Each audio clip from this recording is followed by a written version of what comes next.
नमस्कार साथियों, GLC IAS की इस ऑनलाइन प्लेटफॉर्म में आपका स्वागत है। और आप मेरे साथ देख रहे हैं रामबाण ब्रह्मास्त्र सीरीज, जिसमें हर यूनिट के सभी महत्वपूर्ण तथ्यों को आप एक ही वीडियो में कवर कर रहे हैं। और लगभग किसी यूनिट में 1000 फैक्ट बने, किसी में 1200 बने, किसी में 600-700 बने, किसी में 900 बने हैं। इन 7 से 12,000 लगभग, मेरे को जहाँ तक अनुमान है 9,000 के आसपास ये फैक्ट आपके होंगे, अगर इस पूरी सीरीज़ को आप बेहतरीन तरीके से देखते हैं। और इसके साथ ही जीएलसी आईएएस एमपीपीएससी ऐप पर जो हमारी टेस्ट सीरीज़ है उसको अगर आप पूरा अच्छे से लगा लेते हैं तो निश्चित रूप से आपको प्री के पेपर में बड़ा आनंद आएगा और आपकी सफलता लगभग सुनिश्चित सी हो जाएगी। टेस्ट सीरीज जो है उसमें हम लोगों ने इस तरीके से कार्य किया है कि जैसे पहला टेस्ट है मान लो, तो उसमें से एमपी करंट को फोकस कर लिया। सेकंड टेस्ट है उसमें थोड़ा एमपी स्पोर्ट्स है उसको, तो एमपी पॉलिटी। टेस्टों को पूरा साइकोलॉजिकल फिनोमिना में बनाया है ताकि टेस्ट लगाते वक्त आपका रिदम ना टूटे। कुछ ऐसे कठिन प्रश्न बीच बीच में रख दिए गए हर 10वें प्रश्न के बाद, ताकि जैसा पीएससी आपके साथ करता, आयोग में जैसा पेपर आता, वो स्थिति आपके साथ बनी रहे। उसके साथ ही कुछ प्रश्न एक साथ कठिन आना, जिससे क्या होता है कि एकदम मानसिक स्थिति विचलित हो जाती है बच्चे की और पेपर बिगड़ जाता है। तो हर प्रकार से पेपर में प्रयोग करके प्रश्नों के स्तर का ध्यान में रखते ऐसी टेस्ट सीरीज बनाई गई है। वो टेस्ट सीरीज के 3000, 4000, 5000, 6000 लगभग, उसमें वैसे भी 7000, 6000 प्लस क्वेश्चन है उस पूरी टेस्ट सीरीज में। एफएलटी 40-50 के आसपास है। यूनिट वाइज 10 टेस्ट मिला के 30 एफएलटी, 40 एफएलटी जो हैं, या उसके अलावा ओल्ड सोल्ड जो पेपर हैं आपके पूरे, तो उन सबको मिलाकर अगर उन सारे प्रश्नों का अध्ययन आप करके जाते हैं, कम से कम एफएलटी और यूनिट टेस्ट जो हैं उनको भी पूरा कंप्लीट कर लेते हैं, तो आपका चयन सुनिश्चित है। अब अपन शुरू करेंगे यूनिट 3 में, जहां से अपना बाकी रह गया था वहां से। आइए शुरू करते हैं जी साथियों। तो पहला तो सबसे पहले लास्ट वीडियो में 2 चीजें जो है, पनपथा अभ्यारण्य जो है मेरे से शेड्यूल हो गया था, उमरिया शेड्यूल से अलग हुआ। पनपथा अभ्यारण्य वर्तमान में उमरिया जिले में आता है। दूसरा, सीधी जो ऑफिशियल मैप है उसके द्वारा सीधी की सीमाएं जो हैं वो यूपी से नहीं लगती है। इसको आप एक बार और फैक्ट को आप चेक कर सकते हैं अपने हिसाब से। मानवीय भूलें इतने बड़े स्रोत में होना संभावित है। इन मानवीय भूलों को आप कमेंट के माध्यम से हमारे सामने लाए, हम कोशिश करेंगे इसको सुधारें। और इनकी पीडीएफ जो है वो आप लोगों को ऐप पे आज से मिलना शुरू हो जाएगी। जो करेक्ट हो चुकी होगी विजय सर आज से अपलोड कर देंगे। फल एवं सब्जी प्रशिक्षण केंद्र कहाँ है? तो फल एवं सब्जी के प्रशिक्षण के लिए जो केंद्र है वो हमारे इंदौर में स्थापित किया गया है। आसानी से आप याद रख सकते हैं। फल सब्जी का सबसे बड़ा जो हब है वो भी अपना जो है कौन सा है? इंदौर है। चौइथरा मंडी बहुत फेमस है। फल सब्जी प्रशिक्षण केंद्र भी कहाँ है? इंदौर में। अटल बिहारी वाजपेयी राष्ट्रीय सहकारिता विकास अनुसंधान, देखिए अटल बिहारी वाजपेयी से संबंधित जो भी जितने भी संस्थान है वो अधिकतम भोपाल और ग्वालियर में मिलते हैं, लेकिन ये थोड़ा सा डिफरेंट है। अटल बिहारी वाजपेयी राष्ट्रीय सहकारिता विकास अनुसंधान संस्थान, तो अटल बिहारी वाजपेयी राष्ट्रीय सहकारिता विकास अनुसंधान इंदौर में। जवाहरलाल नेहरू कृषि विश्वविद्यालय ये कहाँ स्थित है? जबलपुर में, और इसकी स्थापना कब हुई थी? 1964 में। नेक्स्ट, राजमाता विजयराजे कृषि विश्वविद्यालय, ये देखिए एग्रीकल्चर कॉलेज के बारे में पूरी जानकारी आ रही है। ये ग्वालियर में, और कब स्टेब्लिश हुआ as a university? 2008। Madhya Pradesh में कृषि विभाग का नाम अब बदलकर क्या कर दिया गया? ऐसा भी प्रश्न आयोग पूछता रहा है। तो किसान कल्याण एवं कृषि विभाग कर दिया गया। इसके आगे और क्या जोड़ दिया गया? किसान कल्याण। मत्स्य पालन को कृषि का दर्जा कब दिया गया? मतलब जो मछली पालन है उसको कृषि का दर्जा कब दिया गया? तो मत्स्य पालन को कृषि का दर्जा दिया गया 1997 में। 1997 में। नेक्स्ट देखते हैं अपन, एमपी का खाद्यान्न उत्पादन में कौन सा स्थान है? तो ओवरऑल अगर पूरे भारत में खाद्यान्नों में मध्य प्रदेश का स्थान देखा जाए तो मध्य प्रदेश का स्थान 4था है। मध्य प्रदेश में कृषि प्रदेश, यहां से एग्जाम में क्वेश्चन आता है। देखो मध्य प्रदेश को जलवायु में कितने में बांटा गया? 4 जलवायु में बांटा गया है। जलवायु प्रदेश, जलवायु कृषि प्रदेश और कृषि प्रदेश, इनके डेटा अलग अलग, वो ध्यान में रखिएगा। मध्य प्रदेश में कृषि प्रदेश 5, मध्य प्रदेश में कृषि जलवायु प्रदेश 11, मध्य प्रदेश में जलवायु प्रदेश 4। ये विशेष रूप से आप ध्यान रख लीजिएगा। अगला है राज्य बीज प्रयोगशाला कहाँ स्थित है? तो राज्य बीज प्रयोगशाला कहाँ है? शहडोल में। ये देखिए, आप देख लीजिए एग्रीकल्चर से रिलेटेड जो भी मेन स्पोर्ट है वो आपको यहाँ दिख जाएंगे। ये जो पूरा जोन है वो भी आपको दिख जाएंगे इसमें। पीडीएफ में देखिएगा। मवेशी हेतु चारा बनाने का संयंत्र कहाँ है? तो मवेशियों के लिए चारा बनाने का यंत्र धार। अब यहाँ पे आपके दिमाग में आना चाहिए कि चारा कैसे बनाते हैं, क्या मशीनों से उगाया जाता है? तो ऐसा नहीं है। जैसे क्या होता है, आप जानवरों को बांटा देते हैं, उसी प्रकार से क्या रहता है कि जिस मौसम में अकाल हो या गर्मी के दिनों में चारे की उपलब्धता नहीं होती है तो चारे को सुखाकर उसकी पैकेजिंग करना, वो हो गया आपको मवेशी हेतु चारा बनाने का संयंत्र। ये कहाँ है? धार में। भारत की प्रथम जैविक खेती इकाई इंदौर। और पूर्णतः जैविक राज्य कौन सा बना था? सिक्किम। और जैविक कृषि का सर्वाधिक क्षेत्रफल किस राज्य में है? मध्य प्रदेश में। और मात्रा में जैविक उत्पादों में प्रथम स्थान भी मध्य प्रदेश का है। मध्य प्रदेश कृषि उद्योग विकास निगम की स्थापना कब हुई? तो मध्य प्रदेश कृषि उद्योग विकास निगम की स्थापना हुई 1969-1970। कृषि उपज में वृद्धि करने हेतु विपुल उत्पादन कार्यक्रम चलाया गया। अब यहाँ पे क्वेश्चन आएगा विपुल, विपुल का मतलब होता है बहुत ज्यादा, ठीक है। तो कृषि उपज में वृद्धि, विपुल उत्पादन कार्यक्रम, नाम से स्पष्ट हो जाएगा। किसानों के हितों के संरक्षण हेतु प्रत्येक जिले में किसान परिषद का गठन करने वाला राज्य मध्य प्रदेश। सफेद सोना क्षेत्र खंडवा खरगोन। अब देखो यहाँ पे क्वेश्चन पूछा गया है सफेद सोना। सफेद सोना किसे कहा जाता है? कपास को। कपास के लिए कौन सी मिट्टियां उपयोगी रहती है? काली मिट्टियां। काली मिट्टियों को क्या कहा जाता है? रेगुर मिट्टी। काली मिट्टियों का निर्माण किससे होता है? तो ज्वालामुखी लावा निस्तृत जो चट्टानें हैं, जिनके जमाव से जो चट्टानें बनी, वो कौन सी है? ऊपरी परत पे बेसाल्ट चट्टानें। तो बेसाल्टी आग्नेय चट्टानों के अपरदन अपक्षय से निर्मित काली मिट्टियां। आगे बात समझ में। काली मिट्टियों में किस अंश की अधिकता होती है? लो अंश की। काली मिट्टियों की जल धारण क्षमता सबसे अधिक होती है। कौन सी मिट्टियां ऐसी होती है जो अपने आप जुती हुई प्रतीत होती है, खुद को स्वयं से जोत लेती है? तो ऐसा भी काली मिट्टियों के लिए कहा जाता है। काली मिट्टी का सर्वाधिक प्रसार किस राज्य में है? महाराष्ट्र में। आई बात समझ में। ये काली मिट्टी से रिलेटेड सारे फैक्ट आप ध्यान में रखिएगा, सुन रहे हैं और कोई रिवाइज नहीं है तो कॉपी में नोट कर लीजिएगा। तो सफेद सोना क्षेत्र खंडवा व खरगोन को कहते हैं। राष्ट्रीय सोयाबीन अनुसंधान केंद्र इंदौर। इंदौर इंदौर। मध्य प्रदेश को क्या कहते हैं? Soya state. क्यों कहते हैं सोया स्टेट? जिस चीज की उपलब्धता आपके यहाँ अधिक होगी उस नाम से आपको जाना जाएगा। सर्वाधिक कृषक जोत, मतलब सर्वाधिक कृषक जोत का मतलब है आकार में सबसे बड़ी कृषि जोत औसत रूप से देखा जाए तो किस जिले में है? तो आकार में कृषि जोत सबसे बड़ी हरदा में है, और सबसे छोटी कृषि जोत नीमच सबसे नीचे से, और उसके ऊपर कटनी आता है। खेत तालाब योजना 2007, मतलब आप अपने खेत में तालाब बनाओ, सरकार आपको सपोर्ट करेगी। फिर इसी योजना को और बढ़िया रूप से बलराम ताल योजना 2007 में लाया गया। बलराम तालाब योजना कि 10 एकड़ के आसपास आपके पास जमीन है, 1 एकड़ जमीन पे आप खुद का तालाब बना लीजिए और उससे अपनी जो आगे की खेती है, आपकी जो रबी की फसल है, जायद की फसल है, वो लीजिए। दोनों खेत तालाब योजना और बलराम तालाब योजना 2007। प्रधानमंत्री फसल बीमा योजना 2016 सीहोर से प्रारंभ की, माननीय मोदी जी द्वारा 2016 में सीहोर से प्रारंभ की गई। अगर एमपीपीएससी प्री की तैयारी कर रहे हैं तो कल मोदी जी ने 100वीं मन की बात की, तो एग्जाम में क्वेश्चन है 100वीं मन की बात कब हुई, उसमें क्या क्या डेटा फैक्ट थे। 2 से 3 क्वेश्चन कल 100वीं मन की बात है उससे मुझे लगता है कि आएगा। और अभी तक हर बार मन की बात से एक प्रश्न जो भी एग्जाम सामने आ रहा होता है उसमें आता है। उसके साथ ही ये सारे क्वेश्चन आपको हमारी टेस्ट सीरीज में मिल जाएंगे। समय पर्याप्त है, 20 दिन बहुत कम नहीं होते हैं। 30-40 टेस्ट लगाना कोई बड़ी बात नहीं है। अगर 10-15 टेस्ट भी आपने लगा लिए, सारे एक्सक्लूसिव टेस्ट हैं। बचे हुए टेस्ट के आंसर्स एक एक क्वेश्चन करके सबमिट करके क्वेश्चन तो पढ़ ही सकते हैं। वो टेस्ट सीरीज आपके लिए बहुत यूजफुल रहेगी।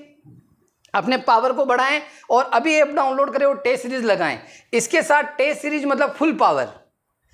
प्रधानमंत्री सम्मान निधि योजना 2019। सम्मान निधि योजना में क्या हुआ कि एक ऐसी योजना ला गई जिसमें किसानों को प्रति माह एक न्यूनतम आय का वादा सरकार ने किया, जिसमें सरकार कहती कि प्रति वर्ष हम आपको 6,000 रुपये देंगे और 2-2 हज़ार रुपये की साल में 3 बार इंस्टॉलमेंट जो है किसानों के हाथ में जाने लगी, ताकि सामान्य नकदी की जो आवश्यकता है वो उनकी पूरी होती है। जैसे बेरोजगारी भत्ता होता है वैसे किसानी भत्ता, एक तरह से आप इसको समझिए।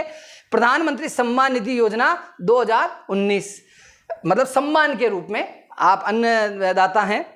अन्नपूर्णा सूरजधारा योजना 1998। भावांतर भुगतान योजना 2017। भावांतर भुगतान योजना कैसे लगी? जैसे जो न्यूनतम समर्थन मूल्य पे सरकार फसलें खरीदती है, आपने आवश्यकता के अनुसार जल्दी आपने मंडी में उसको बेच दिया, तो जो न्यूनतम समर्थन मूल्य और उसका जो डिफरेंस है वो डिफरेंस कौन पे करेगा? आपको सरकार पे करेगी। इस प्रकार की योजना आई थी भावांतर भुगतान योजना 2017 में, जिसमें कुछ फसलों को शामिल किया गया। मेरा खेत मेरी माटी 2014। मेरा खेत मेरी माटी 2014 में केंद्रीय सत्ताओं में विशाल परिवर्तन हुआ, तो वहां से आप याद रख सकते हैं मेरा खेत मेरी माटी। चांदनी ताप विद्युत केंद्र बुरहानपुर में है। और नेपानगर में जो क्या है, न्यूज़पेपर प्रिंट मिल। पहले सारे भारत में लगभग जो उत्पादन है पेपर के लिए, जो पेज है, कागज है, वो यहीं से जाता था। अब तो कुछ जगह और भी उत्पादित होता है। तो उसको ताप विद्युत कहाँ से मिलती? चांदनी ताप विद्युत से। और ये कहाँ है? बुरहानपुर में। और मध्य प्रदेश का पहला ताप विद्युत केंद्र भी कौन सा है? चांदनी ताप विद्युत केंद्र। और चांदनी ताप विद्युत केंद्र की स्थापना 1953। बेटा ये क्वेश्चन पीएससी में ऑलरेडी आ चुके हैं, ठीक है, 1953। चांदनी ताप विद्युत केंद्र नेपानगर कागज मिल की विद्युत आपूर्ति। अमरकंटक ताप विद्युत केंद्र अनूपपुर। अब देखिए ताप विद्युत केंद्रों में क्या है कि नाम और जिले में अंतर आ सकता है। अगर आप पीएससी के पेपर देखेंगे तो एक साल छोड़ के एक साल हमेशा इस पे क्वेश्चन पूछा है। अगर 10 साल पेपर हुए तो 7 पेपर में इससे रिलेटेड क्वेश्चन है। अमरकंटक ताप विद्युत केंद्र अनूपपुर। सतपुड़ा सारणी ताप विद्युत केंद्र पाथरखेड़ा बैतूल। अब नाम आ रहा सतपुड़ा सारणी। अब सतपुड़ा पार्क जो है वो होशंगाबाद नेशनल पार्क। सतपुड़ा सारणी ताप विद्युत केंद्र पाथरखेड़ा बैतूल। विंध्याचल ताप विद्युत केंद्र सिंगरौली, ये पीएससी पूछ चुका है। विंध्याचल ताप विद्युत केंद्र एनटीपीसी द्वारा संचालित होता है। एनटीपीसी भारत सरकार का उपक्रम। विंध्याचल ताप विद्युत केंद्र मध्य प्रदेश का सबसे बड़ा ताप विद्युत। अब यहाँ पे क्वेश्चन आ गया, मध्य प्रदेश का सबसे बड़ा ताप विद्युत केंद्र कौन सा है? तो सबसे बड़ा है विंध्याचल। ये कहाँ है? हमारी जो ऊर्जा राजधानी मध्य प्रदेश की बेडन सिंगरौली, वहीं पे विंध्याचल ताप। सतपुड़ा जो सारणी है वो कहाँ है? पाथरखेड़ा बैतूल। जबलपुर ताप विद्युत केंद्र मध्य प्रदेश विद्युत मंडल द्वारा संचालित किया जाता है। अब जबलपुर ताप विद्युत जो है वो कौन करता है? हमारा राज्य विद्युत मंडल उसको संचालित करता है। संजय गांधी ताप विद्युत केंद्र बरसिंहपुर उमरिया, ये भी पीएससी पूछ चुका है। बरसिंहपुर जो ताप विद्युत केंद्र है वो किस जिले में है? उमरिया। और इसका नाम क्या है? संजय गांधी ताप विद्युत केंद्र। पेंच ताप विद्युत केंद्र छिंदवाड़ा। पेंच ताप विद्युत केंद्र निजी क्षेत्र के हाथों में है। संत सिंगाजी ताप विद्युत केंद्र खंडवा। मालवा ताप विद्युत केंद्र भी खंडवा। अब खंडवा वैसे नॉर्मली क्या है? निमाड़ क्षेत्र का भाग आता है, ठीक है, लेकिन मालवा ताप विद्युत केंद्र खंडवा। मालवा ताप विद्युत केंद्र को दादा धूनी वाले के नाम से भी जाना जाता है। आपके एग्जाम में क्वेश्चन आ गया दादा धूनी वाले ताप विद्युत केंद्र, तो बहुत इजी हो जाएगा। बुंदेलखंड विद्युत केंद्र छतरपुर। बुंदेलखंड विद्युत केंद्र छतरपुर। बिना ताप विद्युत केंद्र सागर। बिना सागर का एक बहुत बड़ा भाग है, रेलवे वगैरह बहुत सारी चीज़ों के लिए फेमस है। अभी एक सौर विद्युत का प्रमाण मिला उसके लिए भी। गाडरवाड़ा विद्युत केंद्र। गाडरवाड़ा में बरमान का मेला लगता है। यहीं से आपके कौन है? एक बहुत बड़े अभिनेता है, कमेंट बॉक्स में उनका नाम बता दो, क्या नाम है? राम राज्य उनकी रचना, जिसके लिए उनको साहित्य अकादमी पुरस्कार 2020 दिया गया है, आशुतोष राणा। गाडरवाड़ा विद्युत केंद्र नरसिंहपुर। निगही ताप विद्युत केंद्र, निगही, निगाहें बड़े कर लो, सिंगरौली या निगही, दिमाग में याद रखने के हिसाब से निगही सिंगरौली। मध्य प्रदेश ऊर्जा विकास निगम की स्थापना। मध्य प्रदेश ऊर्जा विकास निगम की स्थापना 1982 भोपाल में की गई। बेटा नेहा पढ़ रहे हो ना अच्छे से? प्रीति बेटा, है ना, बहुत बढ़िया। 1982 पहला सौर ऊर्जा पार्क। पहला सौर ऊर्जा पार्क कहाँ बनाएगा? गणेशपुरा राजगढ़। गुड़ सौर ऊर्जा संयंत्र। गुड़ सौर ऊर्जा संयंत्र रीवा में। गुड़ सौर ऊर्जा संयंत्र की क्षमता 750 मेगावाट। गुड़ सौर ऊर्जा संयंत्र जो है वो क्या करता है? दिल्ली मेट्रो को लाइट देता है। दिल्ली मेट्रो को हमारे यहाँ से सप्लाई होती कहाँ से? अब देखो ये मध्य प्रदेश का भाग्य थोड़ा सा ठीक नहीं है अपना यहाँ इस जगह, कि हम दिल्ली में बिजली देते हैं दिल्ली मेट्रो को, और वहाँ बहुत सस्ती रेट पर वो बिजली उनको मिल जाती है, और हमारे यहाँ उत्पादित होने के बाद भी हमें बिजली की दर थोड़ी अधिक है। हालांकि सरकार इस बारे में भी कार्य करेगी। मध्य प्रदेश का दूसरा सबसे बड़ा सौर ऊर्जा संयंत्र सुवासरा मंदसौर। अभ्रक आधारित ऊर्जा संयंत्र इटारसी। अभ्रक आधारित ऊर्जा संयंत्र कहाँ है? इटारसी। और अभ्रक क्या है? मैंने पिछले वीडियो में आपको इसके बारे में बताया था। अभ्रक एक अधात्विक खनिज है।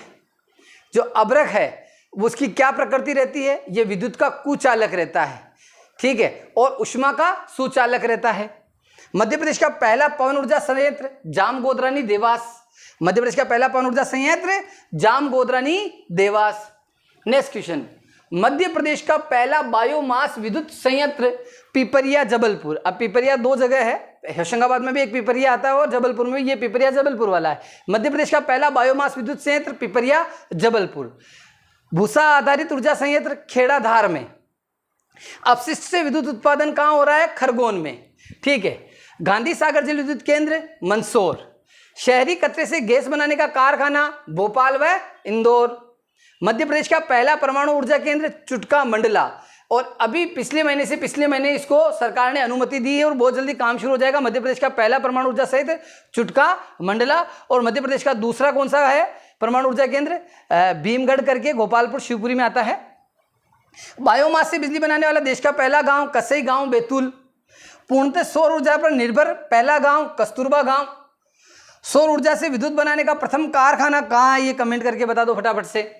गैस आधारित विद्युत क्रय भांडेर दतिया। अब यहाँ पे भी किताबों में बड़ा कंफ्यूजन है, भांडेर साहब दतिया में आता है कि ग्वालियर में आता है। तो दतिया जिले के 2 टुकड़े हैं, एक छोटा सा टुकड़ा नीचे भी है, ठीक है। तो ये वाला भाग जो है वो भांडेर श्रेणी में आता है और दतिया में ही आता है। गैस आधारित विद्युत क्रय भांडेर दतिया। राज्य में सर्वप्रथम विद्युत उत्पादन 1905 में ग्वालियर रियासत से हुआ था। मध्य प्रदेश विद्युत मंडल की स्थापना 1 दिसंबर 1950 को। मध्य प्रदेश की प्रथम अक्षय ऊर्जा नीति कब आई थी? 2006 में। मध्य प्रदेश की पहली अक्षय ऊर्जा नीति 2006। गन्ने की खोई से विद्युत उत्पादन कहाँ किया जा रहा है? तो ग्वालियर और मुरैना। गन्ना जो है लगभग चंबल वाली बेल्ट में भी अच्छा होता है और नर्मदा वाली बेल्ट में, नरसिंहपुर वाली बेल्ट जो है पूरी इसमें अच्छा होता है।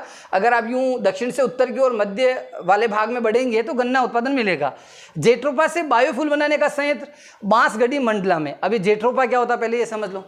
जेट्रोफा मतलब रतन जोत, जिसके बीज जहरीले होते हैं, ठीक है। लेकिन इन बीजों से क्या होता है? बायोफ्यूल प्राप्त किया जाता है, जिसको पेट्रोलियम डीजल पदार्थों में मिला देने से उसकी इफिशियंसी बढ़ जाती है और प्रदूषण घट जाता है। ये जो जेट्रोफा या रतन जोत है, या इसको होहोबा भी कहते हैं, ये पौधा मूलतः इजराइल से लाया गया और जहाँ इजराइल में इसको होहोबा या जोजोबा कहा जाता है, ठीक है। तो जेट्रोफा से बायोफ्यूल बनाने का संयंत्र बांसगढ़ी मंडला। बायोफ्यूल से याद रख लेना बांसगढ़ी मंडला। मध्य प्रदेश की पहली वन नीति कब आई थी? 1952, ठीक है। और मध्य प्रदेश की नई वन नीति कब आई? 2005। मध्य प्रदेश की पहली वन नीति 1952।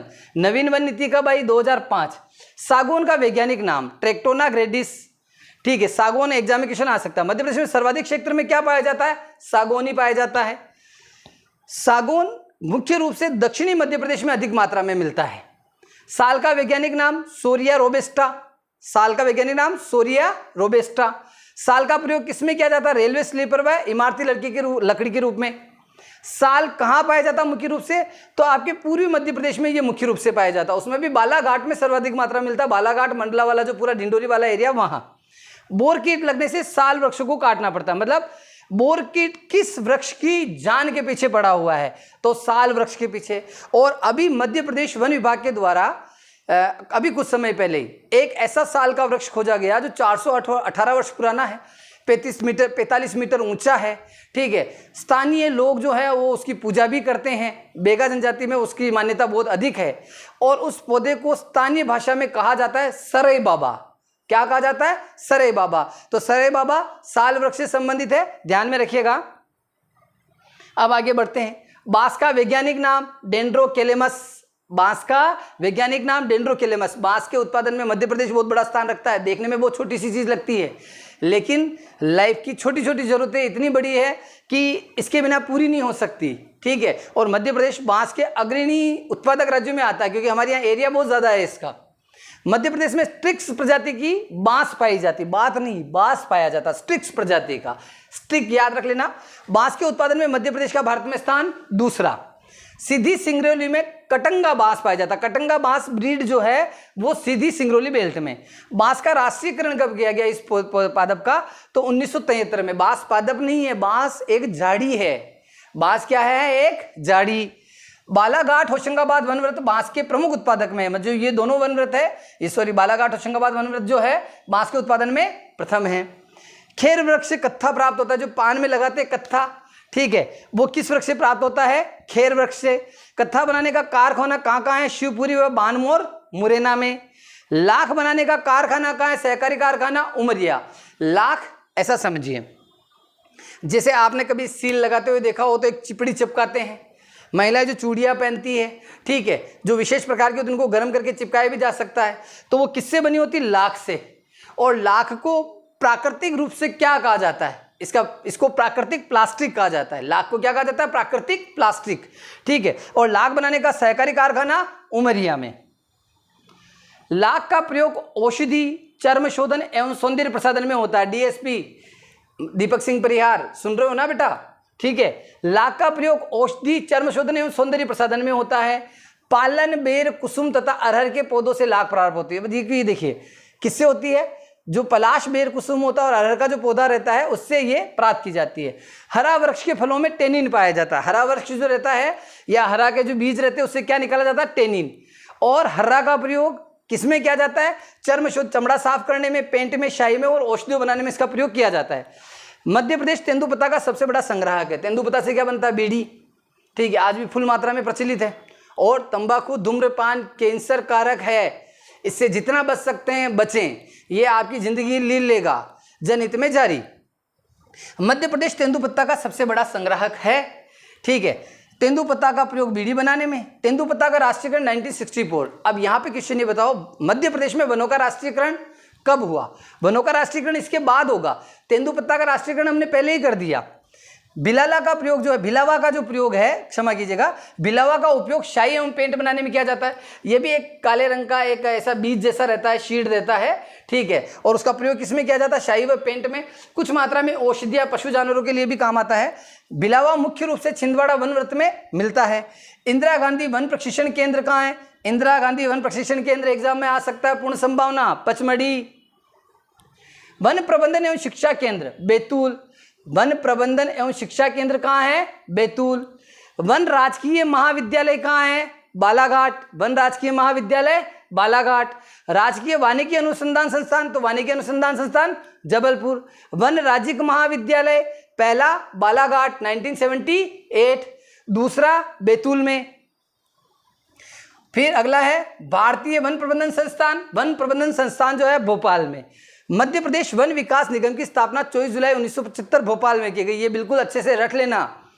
मध्य प्रदेश वन विकास निगम, अभी रटने की इसलिए बोल रहा हूँ, ये गलत आदत है, लेकिन एग्जाम 20 दिन बाद है तो चलेगा। वन विकास निगम 1975 भोपाल। सामाजिक वानिकी योजना 1976। समाज के लोगों को साथ में जोड़कर वृक्षों को बढ़ावा देना, वृक्ष लगाने के प्रति लोगों को जागरूक करना सामाजिक योजना कहलाता है या सामाजिक वानिकी कहलाता है। तो 1976। प्रादेशिक वन स्कूल शिवपुरी, और शिवपुरी का प्राचीन नाम सिपरी भी था। सिंधिया घराने की जो छतरियां हैं वो भी यहीं स्थित है। सिंधिया राजवंश की जो है ग्रीष्मकालीन राजधानी भी क्या था? सिपरी या शिवपुरी। और जो मुगल शासक थे उस काल में ये मुगलों की शिकारगाह के मैदान के रूप में प्रसिद्ध था। आपने देखा होगा ना, जैसे जहांगीर वगैरह इन लोगों के इंटरफेयर, जैसे औरंगजेब वगैरह, ये लोग बहुत ज़्यादा इधर सक्रिय रहे, तो इसी कारण से। वन पहरेदार ट्रेनिंग स्कूल बैतूल व रीवा में है। इसकी एग्जाम आने वाली 22 मई से शुरू हो रही है। वनों का राष्ट्रीयकरण करने वाला पहला राज्य एमपी। और ये जो वन पहरेदार है और जो सहायक जेल उपाधीक्षक है, उसके भी जो कोर्सेस है वो हमारे ऐप पर अवेलेबल हैं, आप ले सकते हैं। और इसके साथ अगर आप MPPSC प्री की टेस्ट सीरीज GLC IAS की नहीं लगा रही है तो ये 470 रुपये बचाना आपके लिए भारी हो सकता है। बेस्ट टेस्ट सीरीज है, बढ़िया टेस्ट सीरीज है, आपको मानसिक रूप से एग्जाम के लिए तैयार करेगी। स्कोर उसमें क्या आता है उस पर विशेष ध्यान नहीं देना है।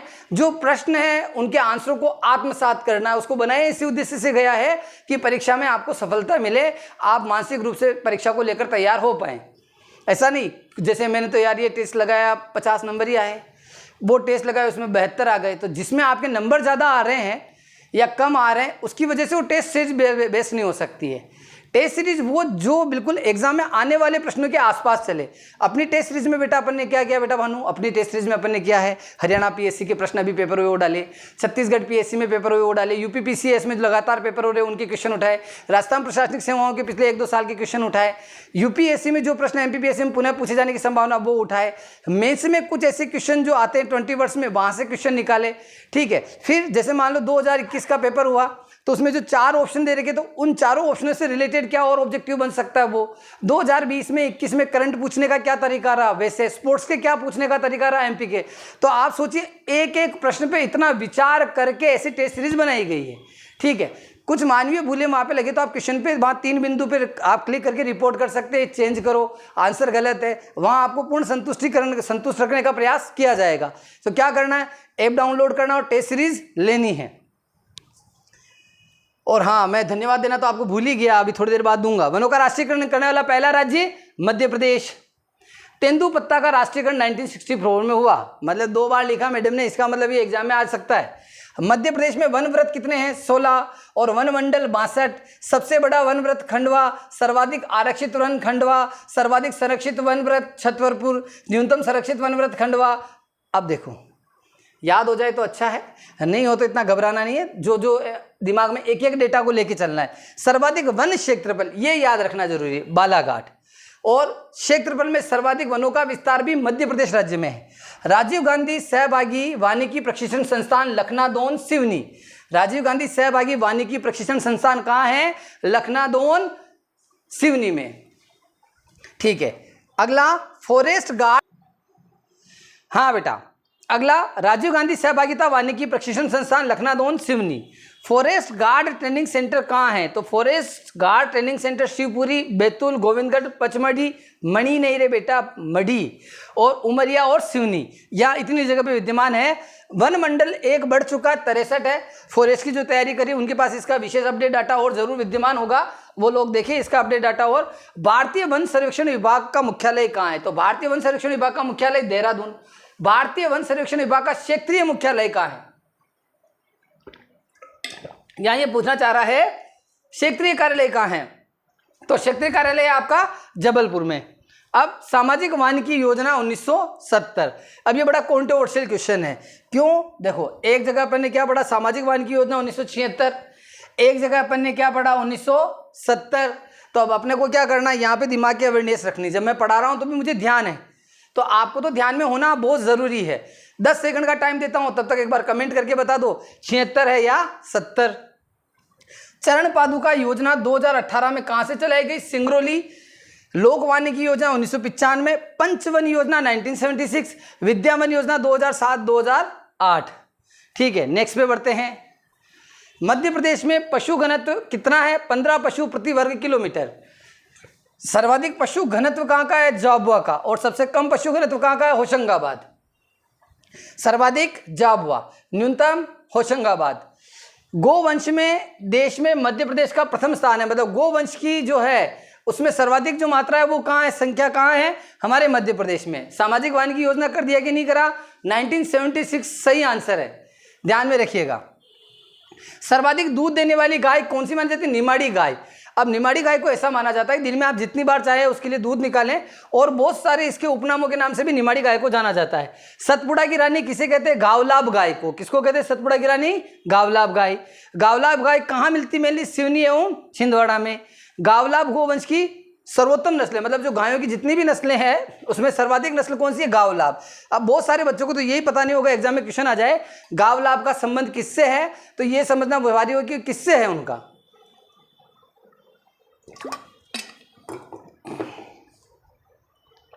हाँ बेटा, अगला जमुनापरी किसकी नस्ल है? जमुनापरी बकरी की नस्ल है।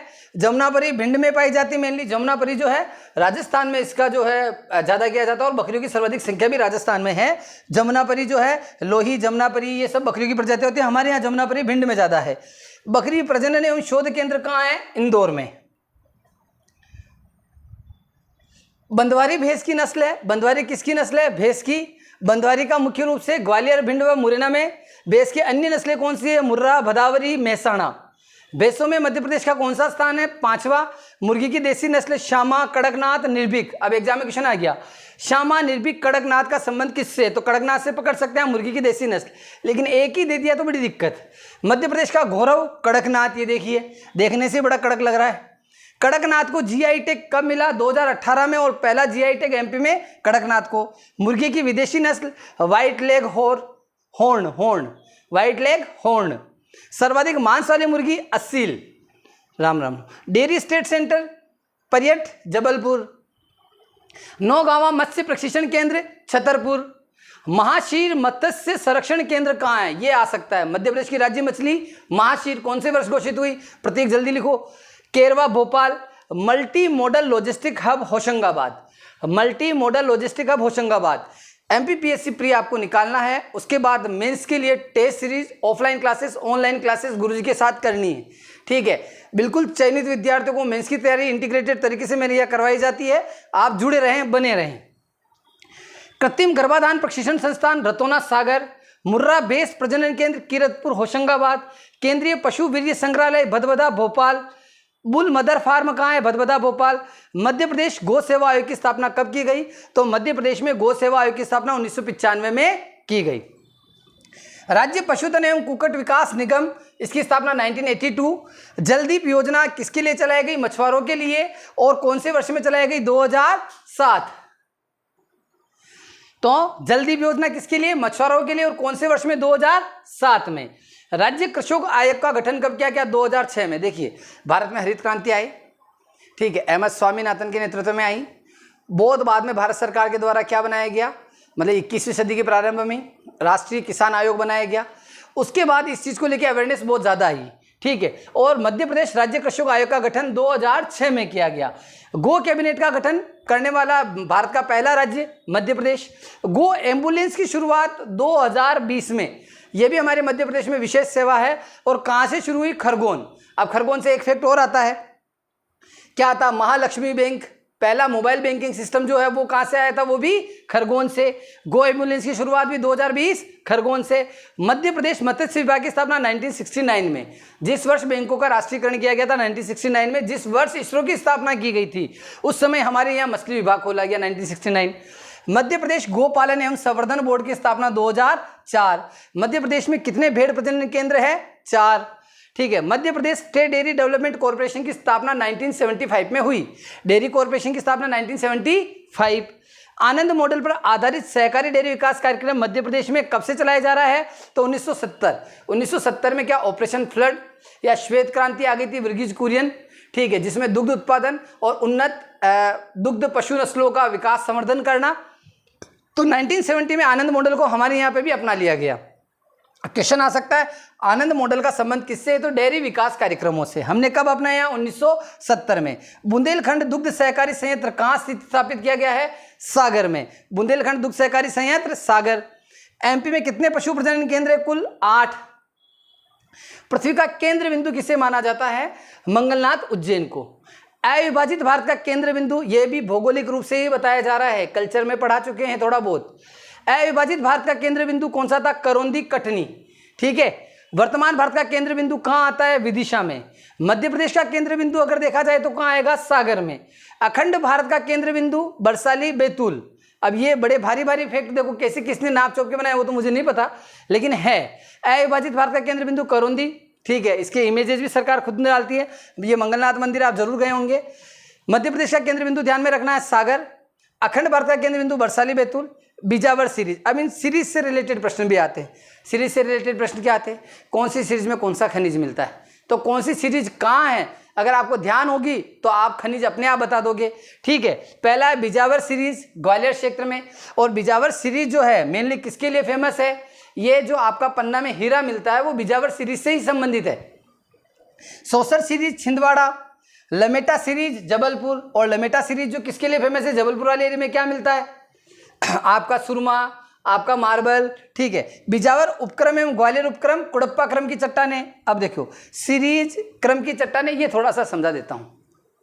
क्या हुआ, हमारी पृथ्वी की आयु की अगर अपन देखें तो अलग अलग कालों में इसकी आयु को अपन देखते हैं। क्रिटेशियस ईरा, कैम्ब्रियन ईरा, उतना आपको नहीं पढ़ना है। जिस काल में जो चट्टानें बनी उन चट्टानों को उस काल के आधार पर नामकरण कर दिया गया और उसका सेल समूह, जैसे आज कोई चट्टानें बनी 100 करोड़ साल पहले उसका एक नाम रख दिया, फिर 50 करोड़ साल पहले उसका एक नाम रख दिया। अब उस समय में कौन कौन से खनिज मिल रहे, इस तरीके से। तो सबसे प्राचीन आग्नेय चट्टानें हैं वो कौन सी होती है? आर्कियन आग्नेय चट्टानें। आर्कियन चट्टानें नॉर्मली हमारे यहाँ जो है वो किससे संबंधित है? पन्ना वाले क्षेत्र से, सतना वाले क्षेत्र से। और हीरा मिलता है। अब वहाँ पे वो पूरी जो बेल्ट है उस वाली की, आर्कियन बेल्ट की, उसका नाम रखा गया बिजावर सीरीज। समझे आप थोड़ा सा, ठीक है। सोसर सीरीज छिंदवाड़ा, लमेटा सीरीज जबलपुर। चिल्पी क्रम, सकोली क्रम और सोसर क्रम, ये तीनों किससे संबंधित है? धारवाड़ क्रम की चट्टानों से संबंधित है। किससे है? धारवाड़ क्रम। और धारवाड़ क्रम किसके लिए जाना जाता है? लो एस्क के लिए, लो अंश के लिए। सेमरी उपक्रम विंध्यन क्रम की चट्टानों का उपक्रम है। चिल्पी सीरीज का विस्तार कहाँ है? बालाघाट। और ये किसके लिए फेमस है? मैग्नीज के लिए।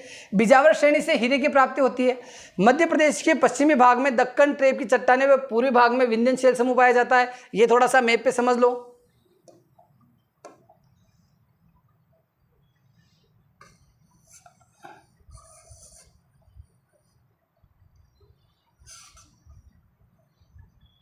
ये रीवा, ये आपका सिंगरौली वाला पार्ट ऐसे।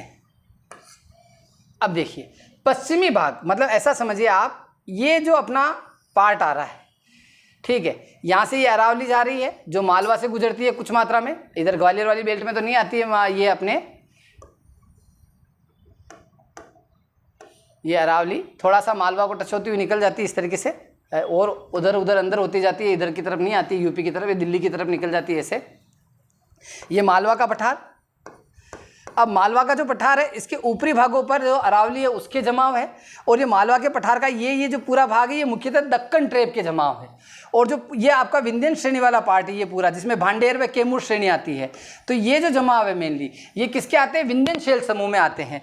और यहीं पर क्या है, देखो ये विंध्यनशील समूह है, और ये यहाँ पे ये वाला पार्ट जो है ये ग्वालियर वाला जो मैदानी भाग है ये वाला, ये मेन ये भाग, इस ग्वालियर के मैदान को भाग को बोलते हैं लश्कर का मैदान। क्या बोलते हैं, लश्कर का मैदान। ये ध्यान में रखिएगा, बहुत रेयर फैक्ट है, बहुत कम बच्चे इसको पढ़ते हैं, एग्जाम में आ सकता है। ये यहाँ पे ये लश्कर का मैदान, जिसके एक तरफ चंबल नदी प्रवाहित हो रही है और दूसरी तरफ यमुना नदी, तो यमुना नदी और चंबल के बीच का जो ये पूरा मैदानी भाग इसको क्या बोला जाता है, लश्कर का मैदान। ठीक है। मध्य प्रदेश में शीत ऋतु में अधिकतम सूखा रहता है, सीधी सी बात है, पता ही है। ग्रीष्म काल में मावठ वगैरह आ ही जाता है। कल बारिश हुई इंदौर में, लाइट बंद, आपका वीडियो नहीं आ पाया। मध्य प्रदेश का औसत तापमान 21 डिग्री सेंटीग्रेड। पृथ्वी का औसत तापमान देखा जाए तो लगभग 16 डिग्री सेंटीग्रेड है। उसके मुकाबले अगर मध्य प्रदेश को देखा जाए तो हम उष्णकटिबंधीय मानसूनी जलवायु प्रदेश के राज्य हैं।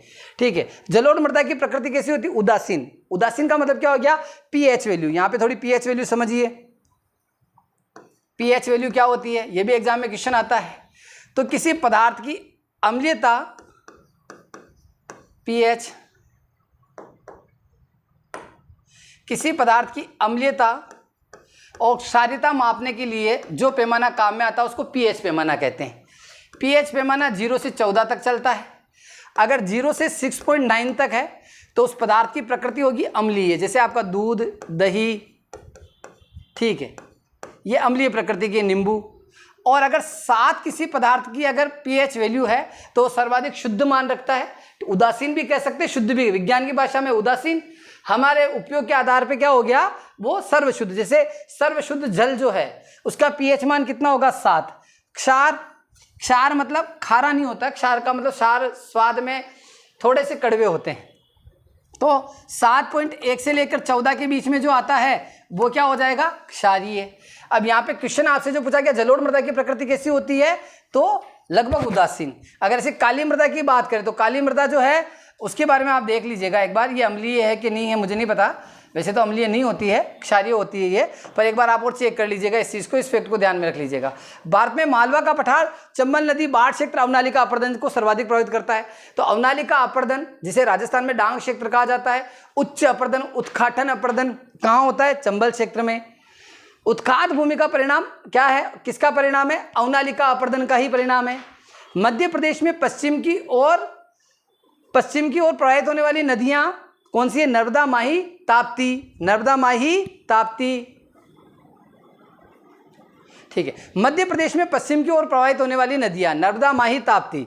मध्य प्रदेश का मानचित्र देख लीजिए आप, ये हमारा नीमच वाला भाग,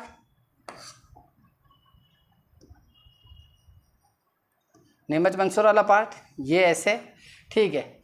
ये नर्मदा का प्रवाह इस तरीके से, ताप्ती का प्रवाह ये इस तरीके से, फिर आगे सूरत की तरफ। और अगर माही नदी का आप प्रवाह देखेंगे तो कैसा होगा, माही नदी का प्रवाह ये ऐसे राजस्थान की सीमा को काटती हुई ये भी इधर निकल जाएगी। तो नर्मदा, माही और ताप्ती ये तीनों नदियाँ कहाँ जाती है, पश्चिम की ओर, अरब सागर में। मध्य प्रदेश में दक्षिण की ओर प्रवाहित होने वाली नदियाँ, तो आप दक्षिण की ओर प्रवाहित होने वाली नदियाँ देखेंगे तो कैसी होगी, दक्षिण की ओर प्रवाहित होने वाली नदियाँ भी देख लो एक बार।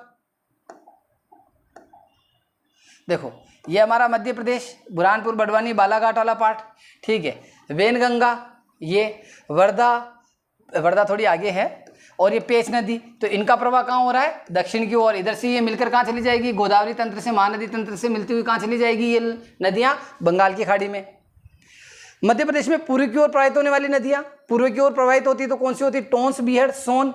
नर्मदा नदी अनुगामी अफवाह का उदाहरण है। ऐसा क्वेश्चन भी एग्जाम में हमेशा पूछा जाता है। पिछली बार तो कोई पाकिस्तान की नदी पूछी थी, अनुगामी अफवाह का उदाहरण। तो नर्मदा नदी किस प्रकार का अफवाह तंत्र है, किस प्रकार का स्वरूप बनाती है, अनुगामी अफवाह स्वरूप। नगर और नदी किनारे, कौन सा नगर किस नदी के किनारे है, जाबुआ, नर्मदा, रतलाम, चंबल। रतलाम, चंबल। शाहजहांपुर पार्वती नदी के किनारे, राजगढ़ भी पार्वती, तो शाहजहांपुर, राजगढ़ पार्वती नदी के किनारे। देवास काली सिंध नदी के किनारे। मंदसौर मां शिवना, पचमढ़ी तवा, नेमावर माँ नर्मदा, धार माँ नर्मदा, बड़वानी नर्मदा। ये एक बार आप देख लीजिएगा। अब अगला क्वेश्चन, रीवा, विशाल और प्राकृतिक सुंदरता से भरपूर बहुटी जलप्रपात। मध्य प्रदेश के रीवा जिले में स्थित बहुटी जलप्रपात प्रदेश के सबसे ऊंचे झरनों में आता है।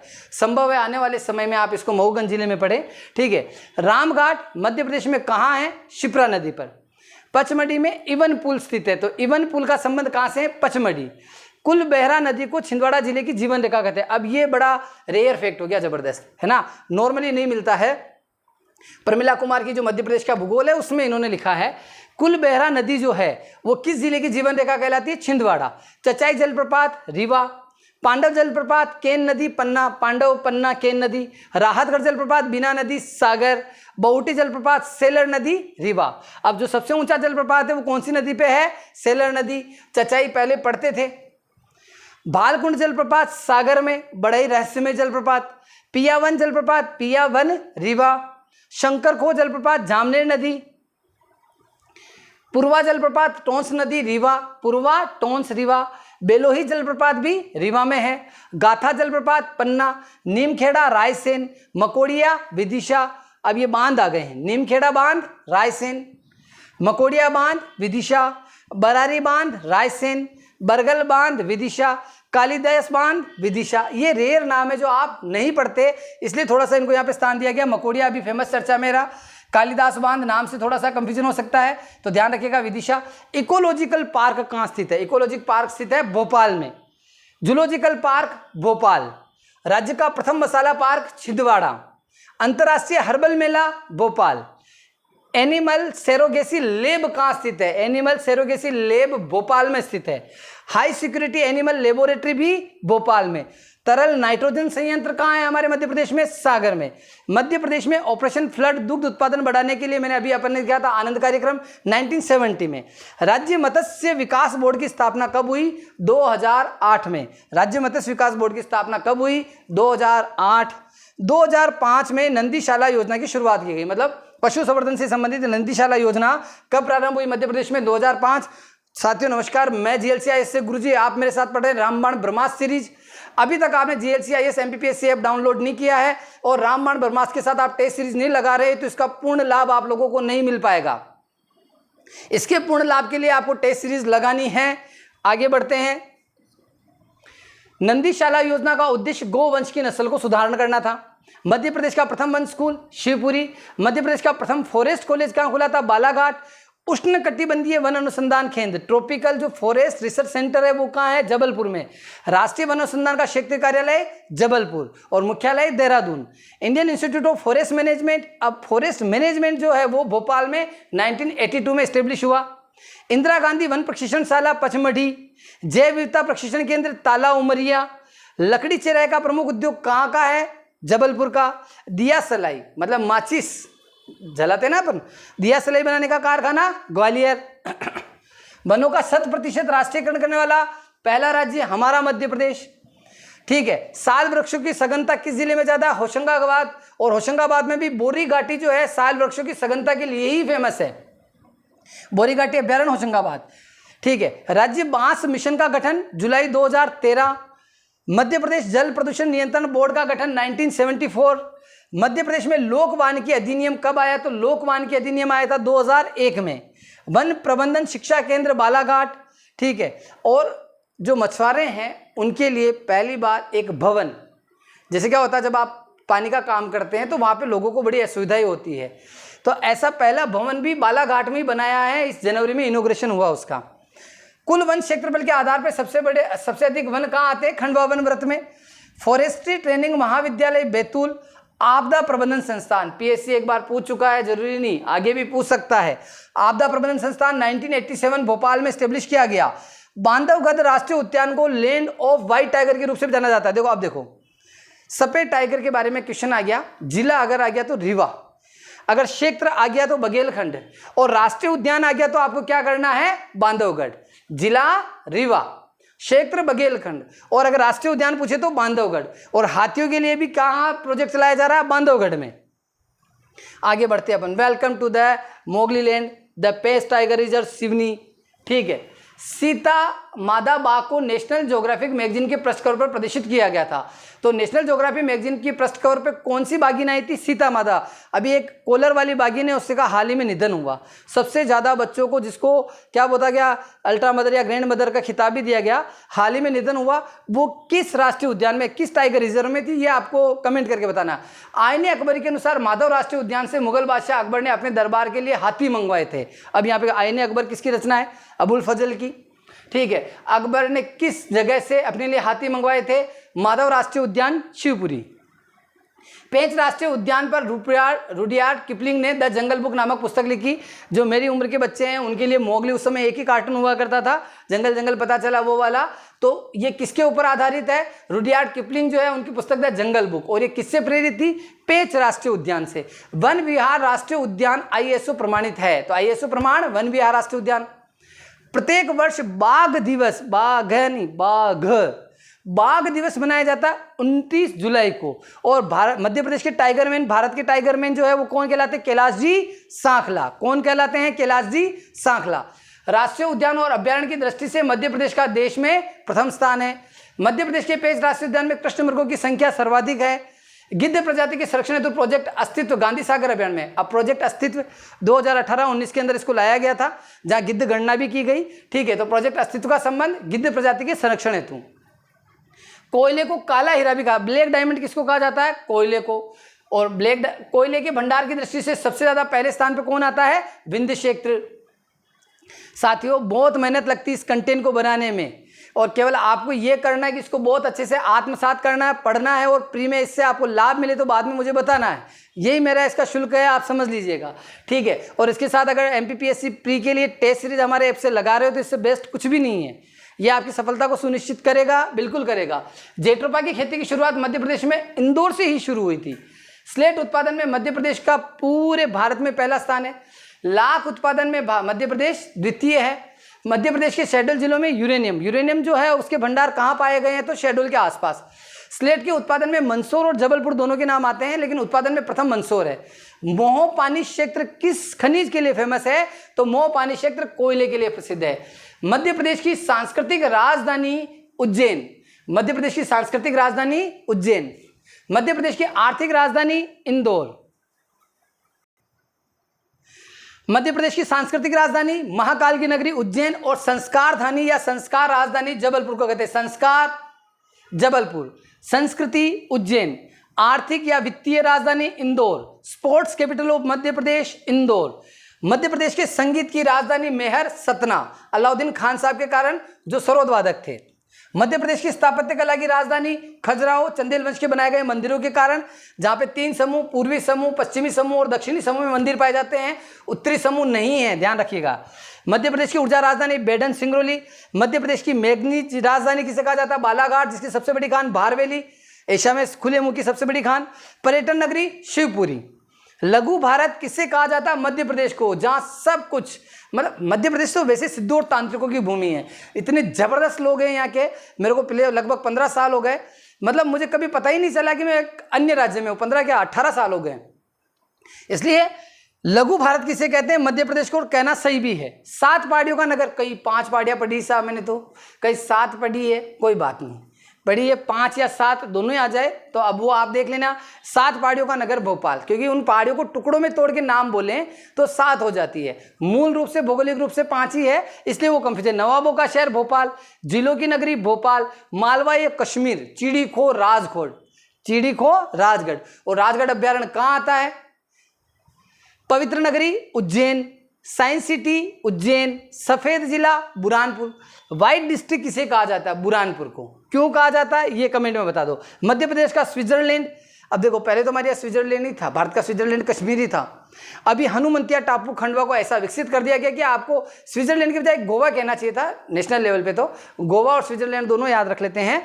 और हनुमंतिया की तर्ज पर ही जो गांधी सागर मंदसौर है उसका विकास किया जा रहा है, ठीक है। और आप आने वाले समय में उसको एक बहुत बड़े पर्यटन स्थल के रूप में देखेंगे। मध्य प्रदेश का मोगली लैंड, पेंच राष्ट्रीय उद्यान, ध्यान रखिएगा। मध्य प्रदेश का लखनऊ सिवनी, अब मध्य प्रदेश का लखनऊ सिवनी, और सिवनी जो है एक सिवोनी वृक्ष के नाम पर इसका नामकरण हुआ। सिवोना एक वृक्ष होता है जिसकी लकड़ी से ढोलक बनाने में उसका उपयोग किया जाता है और इसका नाम क्या पड़ा? सिवनी। मध्य प्रदेश का लखनऊ सिवनी, और भारत में जो है नवाबों का शहर लखनऊ। फूल धातु का जिला, तो फूल धातु का जिला मंडला। सफेद शेरों की भूमि रीवा। शिल्प कला का तीर्थ खजुराहो। भारत का हृदय सागर। बागियों का गढ़ भिंड मुरैना। ठीक है, पान सिंह तोमर देखिए ना साहब, डाकू मत कहिए, बागी कहिए। तो बागियों की भूमि भिंड मुरैना। सूती वस्त्र की सर्वाधिक मिले इंदौर में। देश का सबसे बड़ा सहकारी सोयाबीन कारखाना सिवनी। Badlai sugar mill Sehore. माँ पीताम्बरा चीनी मिल दतिया। माँ पीताम्बरा पीठ जय माई की है ना, कहाँ है? दतिया। Dabra sugar mill Gwalior. आहा, क्या सुंदर प्रतिका, वाह वाह विजय सर, बड़ा आनंद आ गया, देख के मन प्रफुल्लित हो जाएगा। राज्य का सबसे बड़ा वनस्पति घी कारखाना गंज बासोदा विदिशा। प्रथम प्लाईवुड कारखाना इटारसी होशंगाबाद। प्रथम प्लाईवुड कारखाना इटारसी होशंगाबाद। लकड़ी चीरने का सबसे बड़ा कारखाना कहाँ है? तो लकड़ी चिराई का सबसे ज्यादा काम जबलपुर में होता है, लेकिन उसका सबसे बड़ा जो प्लांट है वो मंडला में है। डुमना हवाई अड्डा, इसका नया नाम दुर्गावती हवाई अड्डा भी है, या इसको दुर्गावती हवाई अड्डा भी कहा जाता है। मध्य प्रदेश का प्रथम मेगा फूड पार्क खरगोन। अब यहाँ पे आएगा साहब, मैंने देवास भी पढ़ा है साहब, खरगोन भी पढ़ा है, तो अवंती जो है वो निजी क्षेत्र में है, ये अपन सरकारी डेटा से देखने हैं। तो मध्य प्रदेश का प्रथम मेगा फूड पार्क खरगोन। प्रथम लेजर अनुसंधान केंद्र इंदौर। एशिया का सबसे बड़ा मिट्टी का बांध भीमगढ़ बांध, जिसे संजय सरोवर बांध भी कहते हैं, और ये वेनगंगा नदी पे सिवनी और आपका जो बैतूल उसकी सीमा पे स्थित है। ठीक है तो आप लोगों के साथ आज बड़ा आनंद आया। इसकी अपडेटेड पीडीएफ आपको 1-2 दिन बाद अपडेट होके GLC IAS MPPSC ऐप पर मिल जाएगी। ठीक है, और जो हमारी टेस्ट सीरीज है उस टेस्ट सीरीज में ये लगभग आप जाएंगे तो आपको बहुत सारे टेस्ट मिलेंगे, FLTs भी पर्याप्त मात्रा में मिलेंगे। इस सीरीज के साथ अगर आप हमारी टेस्ट सीरीज को लगाते हैं तो निश्चित रूप से आपको इसका बड़ा फायदा होगा। टेस्ट सीरीज लगानी है, GLC IAS के लिए सपोर्ट भी है और खुद के करियर के लिए भी जरूरी है। और इसकी पीडीएफ आपको कहाँ मिलेगी? इस ऐप पर। अगर आप MPPSC एग्जाम की तैयारी कर रहे हैं तो ये ऐप आपके मोबाइल में हमेशा होना चाहिए, क्योंकि इतना सारा कंटेंट, इतने सारे कोर्सेज यहाँ अवेलेबल है, सारा प्रीमियम कंटेंट। अपने यहाँ इस प्रकार का कोई कार्य नहीं है जिसमें 1,000 2,000 वीडियो देके बच्चों को उलझाया जाए कि खूब पढ़ो। जब पढ़ने बैठते तो पता चल जाता कि 40 वीडियो देखना भी मुश्किल है। इसी तरह से समरी में वीडियो बनाकर बच्चा समय पर अपने कोर्स को पूरा कर ले और परीक्षा में आने वाली मुख्य बातों को आत्मसात कर ले। इस तरह से यहाँ पे वीडियो लेक्चर कोर्सेस है।